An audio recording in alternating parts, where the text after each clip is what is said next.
Have you ever paused to consider what truly underpins, well, everything? Every human action, every ambition, every daily ritual? Mm, Beyond the surface level stuff, what fundamental force is maybe shaping our societies, fueling our conflicts, even defining our sense of self? that's a huge question. It really is.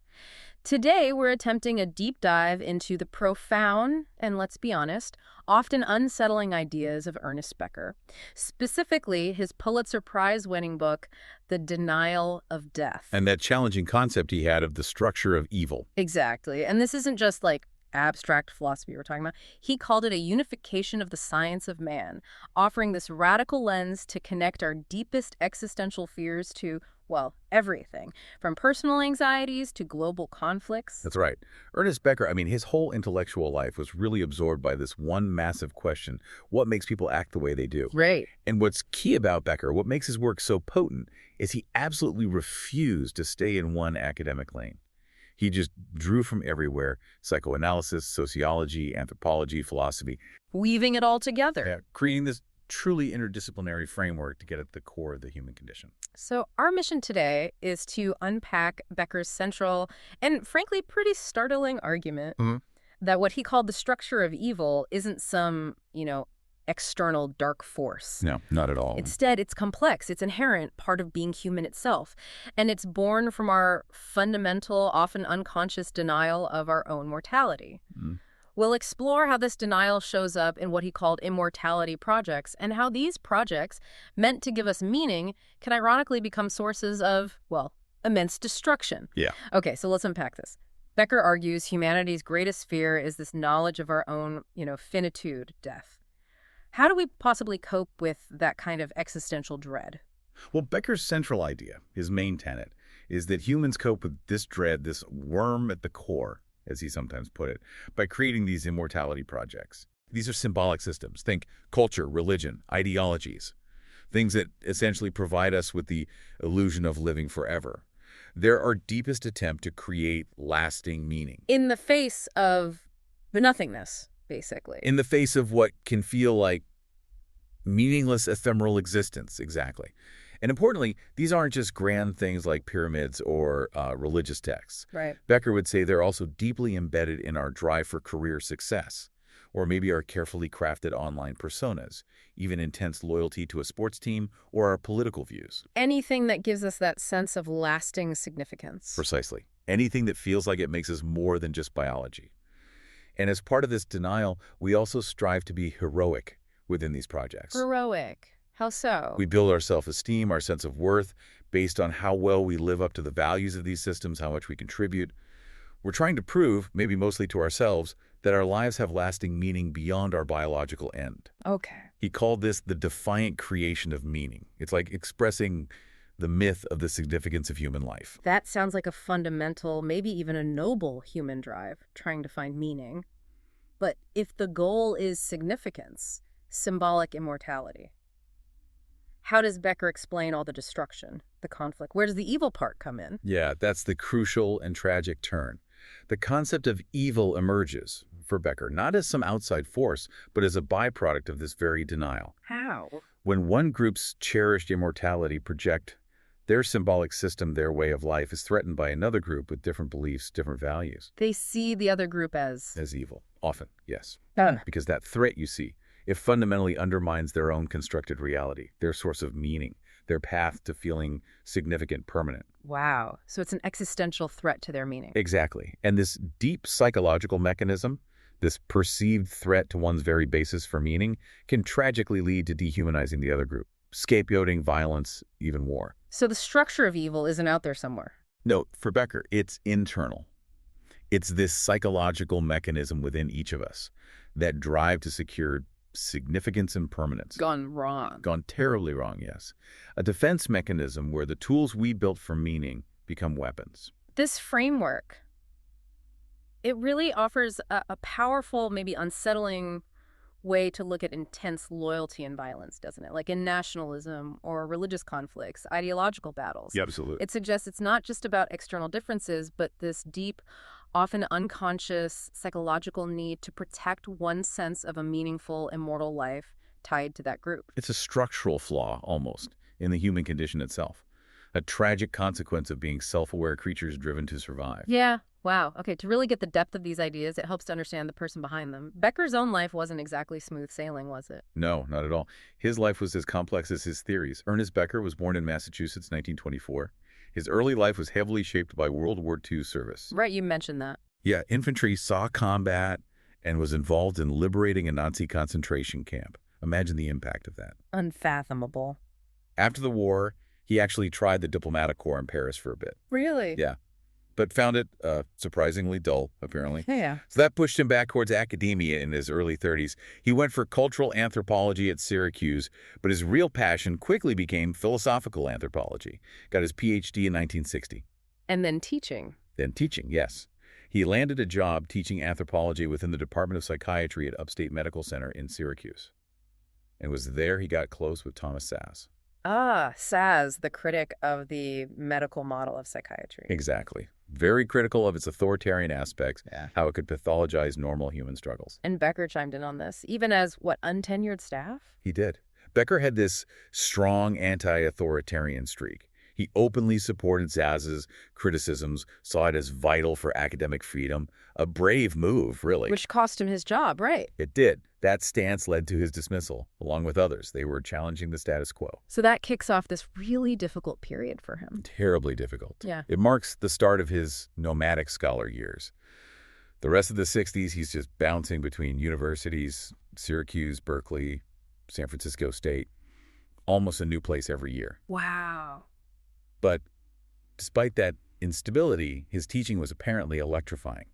Broadly interdisciplinary, innovative, even theatrical. Theatrical. Yeah, there's a famous story from Berkeley. He was making a point about existential choice using Shakespeare's King Lear. And he actually came to the lecture dressed as Lear, complete with props and stage lighting. No way. Students must have loved that. They absolutely did. At Berkeley, something like 2,000 students signed a petition to keep him when his contract wasn't renewed. They even offered to pay his salary themselves from student funds. That's incredible support. But the administration? The administration refused. Offered him some kind of non-credit consultant role, which he declined. His willingness to use literature, theology, and critique narrow empirical methods, it ruffled feathers among some faculty. Okay. But this whole challenging journey eventually led him to Simon Fraser University in Vancouver in '69.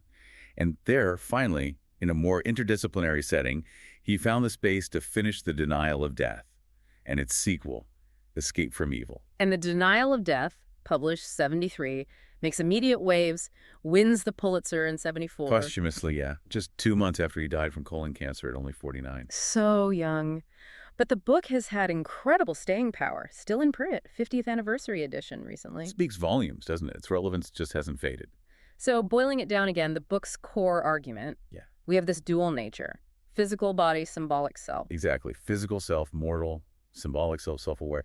And we try to transcend mortality by focusing on that symbolic self to these causa sui projects. Cause of oneself, the heroism projects. Right. Culturally created meanings that give us significance, a sense of impact beyond our lifespan, allows us to imagine some part of us continues. Okay, so besides the grand gestures, building monuments, writing great works, how else do people manage this?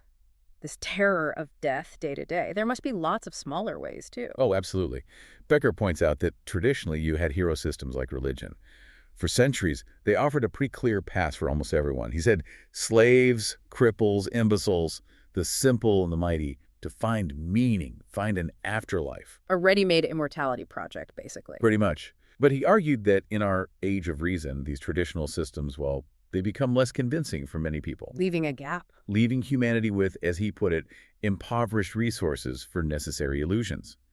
He felt science, for all its power, couldn't provide those ultimate agreeable meanings for life on its own. So what fills that gap if the old systems fade? Well, some might turn to what he called hedonic pursuits. Drugs, alcohol, constant entertainment, basically trying to numb or distract from the anxiety. Avoidance. Pure avoidance. Yeah. Others might manage by tranquilizing themselves with the trivial, focusing intensely on everyday matters, exaggerating their importance, often through just relentless busyness, constant activity. Huh. Makes you think about those times you just have to stay busy, right? Maybe to avoid the quiet moments. Exactly. These are often unconscious ways to compensate for maybe a perceived lack of heroism, a lack of feeling significant in a lasting way. So if this denial is so central, so pervasive, what does it mean for our individual mental health? There seems to be a direct line from this denial to psychological states. Becker definitely saw a strong connection. He viewed mental illness largely as styles of bogging down in the denial of creatureliness. Denial of our animal nature, our mortality. Precisely. Denying our inherent fragile biological nature. It's a malfunction of the symbolic animal, happening when our constructed realities, our immortality projects, failed to shield us from the truth of mortality. Can you give some examples? Like, how did he see specific conditions? Sure. He suggested, for instance, that depression often occurs when someone's primary immortality project is failing. Like their career or family or belief system. Could be any of those. They might feel unable to be a hero within that project.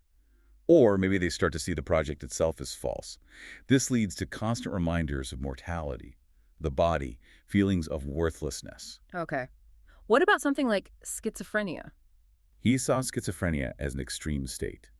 The person becomes intensely obsessed with their own private immortality project, denying all other realities. Creating their own world. Creating an internal mental reality that feels superior to physical and cultural realities. They become a pure hero, but only within their own mind. That's fascinating. And he linked creativity to this too, didn't he? He did, interestingly.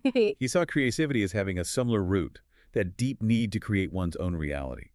But the difference is, creative individuals have the talent to express that inner reality in a way others can connect with, appreciate, find meaning in. So it's shareable, unlike the schizophrenic state. Exactly. And then there's neurosis.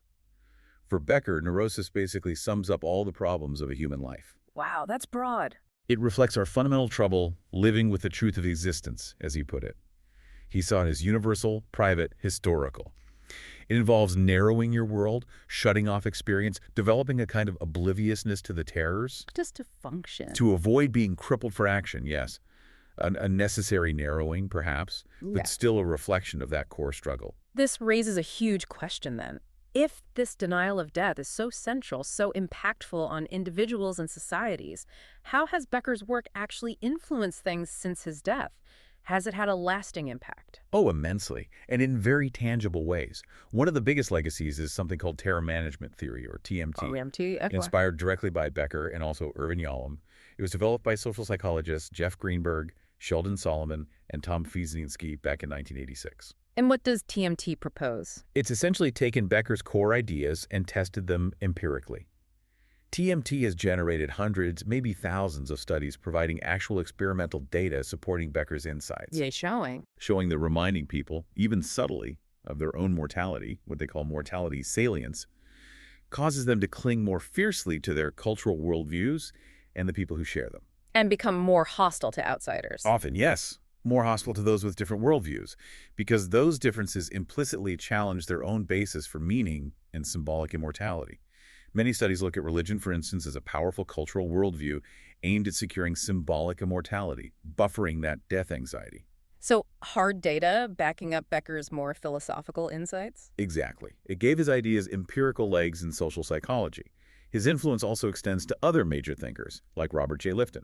Lifton's work on trauma and survivors. Yes, his work on the death imprint in survivors of atrocities connects directly. And also Stanford psychiatrist Irvin Yalom, who explicitly identifies death anxiety as one of the core existential challenges, building on Becker and earlier figures like Kierkegaard.